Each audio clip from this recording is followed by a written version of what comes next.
Hello बच्चों, let us read this question.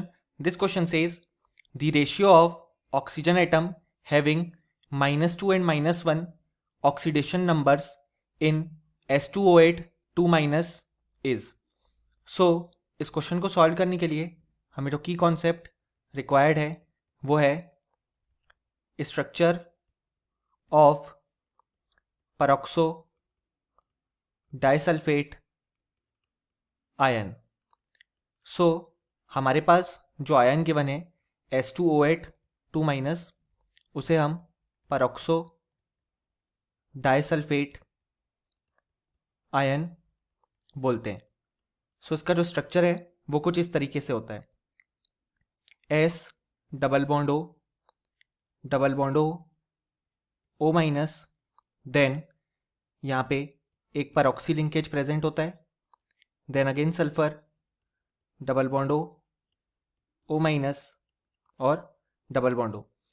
अब हम इस स्ट्रक्चर में जो हमारे पास सारे ऑक्सीजन एटम हैं उनका ऑक्सीडेशन नंबर चेक करेंगे. सो सबसे पहले अगर हम इन ऑक्सीजन्स को देखें तो हम यहाँ देख सकते हैं कि ये चारों ऑक्सीजन जो हैं वो दो बॉन्ड से अटैच्ड हैं थ्रू सल्फर. यानी कि इन चारों ऑक्सीजन का जो ऑक्सीडेशन नंबर होगा वो जाएगा -2 क्योंकि दो बॉन्ड से अटैच्ड हैं, और -2 इसलिए क्योंकि हम जानते हैं कि जो ऑक्सीजन है वो ज़्यादा इलेक्ट्रोनेगेटिव होता है एज कंपेयर टू सल्फर. सो उस पर माइनस चार्ज आएगा.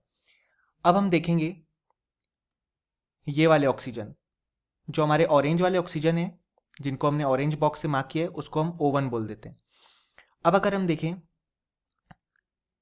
ये दोनों ऑक्सीजन को, सो यहाँ पे हम देख सकते हैं कि ये दोनों ऑक्सीजन एक बॉन्ड से अटैच्ड हैं और इनके पास एक नेगेटिव चार्ज भी प्रेजेंट है.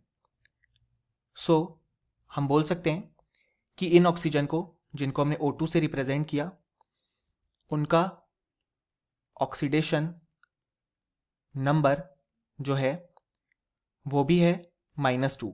ऐसा इसलिए क्योंकि एक बॉन्ड के कारण इनके ऊपर -1 ऑक्सीडेशन नंबर आएगा और एक नेगेटिव चार्ज है तो -1 ऑलरेडी प्रेजेंट है. सो टोटल हो जाएगा -2. यानी कि जो हमने ऑरेंज बॉक्स से मार्क किए जिनको हमने O1 से रिप्रेजेंट किया है, और जो ब्लैक बॉक्स से मार्क किए जिनको हमने O2 से रिप्रेजेंट किया है, उन दोनों का ऑक्सीडेशन नंबर -2 है. अब अगर हम देखें तो यहाँ पे जो ये परऑक्सी लिंकेज वाले ऑक्सीजन है, सो इस केस में ये एक दूसरे से अटैच्ड हैं और दोनों ने एक बॉन्ड सल्फर से फॉर्म किया है.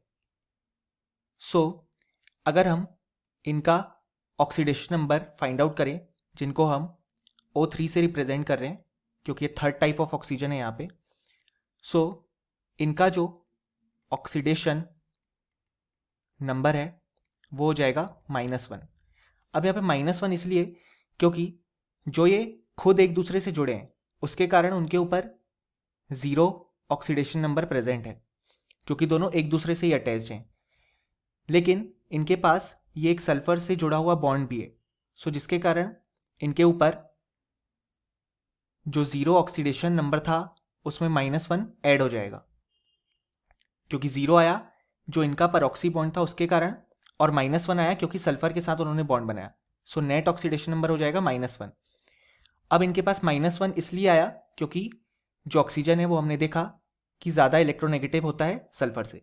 यानी कि हमने इस स्ट्रक्चर में जितने भी ऑक्सीजन प्रेजेंट थे सबका ऑक्सीडेशन नंबर फाइंड आउट कर लिया. अब अगर हम काउंट करें number of oxygen atoms having oxidation number equal to -2, तो वो हमारे पास हैं जो भी हमने ऑरेंज और ब्लैक से मार्क किए. सो ये हो गया हमारा 1 2 3 4 5 एंड 6. यानी कि जो इसके नंबर हैं वो हो जाएंगे 6. अब अगर हम काउंट करें number of oxygen atoms having oxidation number equal to -1, तो वो हो जाएगा ये दोनों ऑक्सीजन जो कि परऑक्सी बॉन्ड वाले हैं 1 और 2। सो जो इसका नंबर है वो आ जाएगा 2। अब हमसे क्वेश्चन में इन्हीं दोनों ऑक्सीजन एटम जिनका ऑक्सीडेशन नंबर -2 और -1 है उसका रेशियो पूछा गया है। सो अगर हम रेशियो कैलकुलेट करें तो वो हो जाएगा 6/2 यानी कि 3। यानी कि हम बोल सकते हैं फाइनली कि इस क्वेश्चन का जो करेक्ट आंसर है वो है equal to 3। Hope you understood it well. Best of luck.